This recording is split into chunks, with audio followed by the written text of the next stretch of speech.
Subverting expectations, the somewhat controversial phrase used primarily to justify, in my opinion, a bad narrative twist. The word became almost synonymous with Star Wars: The Last Jedi once it was released, as it was a quick shorthand defense against the reason why many Star Wars fans were upset with certain decisions made instead of having an actual argument. You didn't like the movie because it subverted your expectations and was daring enough to not happen exactly the way that you had it built up in your head. That's not the movie's fault. Well, you're right, it's not the movie's fault. It's the writers.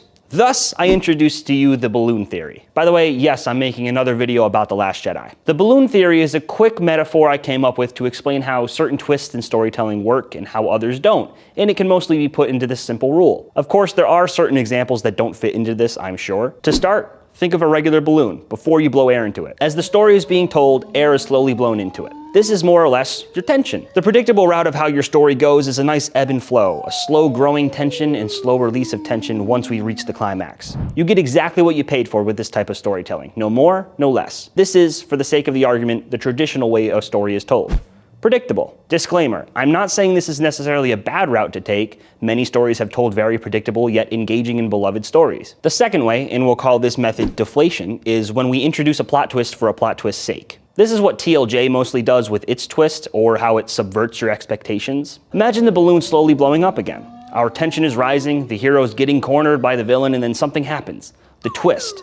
Only something doesn't feel right. With this type of twist, the balloon is deflated and all that tension is released in the most boring way possible. The air of conflict is dissipated and you feel like you've been served a big platter of bullshit. In layman's terms, you didn't receive anything in return for your engagement. Or at least that's how it can feel when brought to an extreme. Before I get into the examples of this subversion of expectations, maybe I should explain the mechanics of a good twist, which we'll call the explosion method. Take your balloon again, blow it up with tension, keep blowing it up until your hero is cornered by the villain once more. There's no way out of this situation for the characters. The choice that is made right here changes the story fundamentally. And then, the balloon pops. Something rocks the story from its foundation and leaves you with the perfect twist. Now you have to grab a new balloon and continue the story from there. Now, I definitely embellished the explanation at the end there, but do you see what I mean? With the third example, you get your cake and eat it too. You have all that tension built up from the majority of the story, but instead of going the predictable route of the balloon slowly deflating until the end, you get that pop of excitement that you weren't expecting. In other words, you still receive something in return for your investment in the story, instead of a quick deflation that leaves you with nothing. Okay, example time.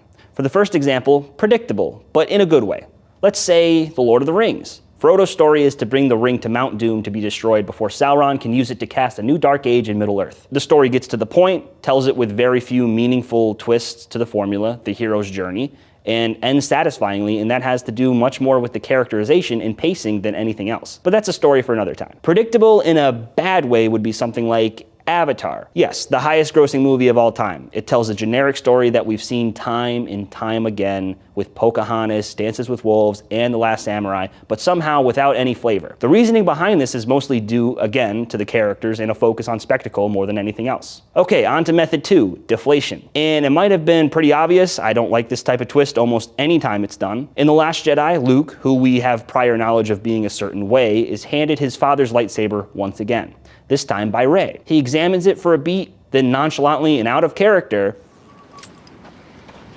throws it over his shoulder. See how the scene builds up that tension and then spits in your face with the twist? You're left in the movie's dust instead of being rewarded for your investment. Another example of this can be found in Iron Man 2 with the ex-wife. Throughout the story, the little rocket that Justin Hammer proudly calls the ex-wife is built up to be a formidable weapon. Then when the time comes for it to be used, it's a dud. Feel the deflation in these scenes? Now on to the third, and in my opinion, the best version of the twist, the explosion method. And there's no better example of this than the snap, and you know exactly what I mean. Avengers Infinity War plays out with Thanos collecting each Infinity Stone one by one. The Avengers fail to stop him on their own until the very end, where if this was the predictable way of storytelling, they would stop him in the final moment, but what happens instead is, well,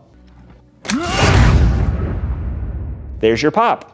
The story subverted your expectations, but still rewarded you with a refreshing and interesting route for the rest of the story to go. You aren't slapped in the face for your engagement like the previous examples. Instead, you're given exactly what you paid for and even more. That's why the snap is so widely known already in the cultural zeitgeist, because it gives instead of takes. Well, that was an explanation into my metaphor for subverting expectations, which I call the balloon theory. Be sure to like and subscribe to the channel for more content and leave a comment about some examples of different types of twists you found in movies. Click over here for an alternate version of Luke Skywalker.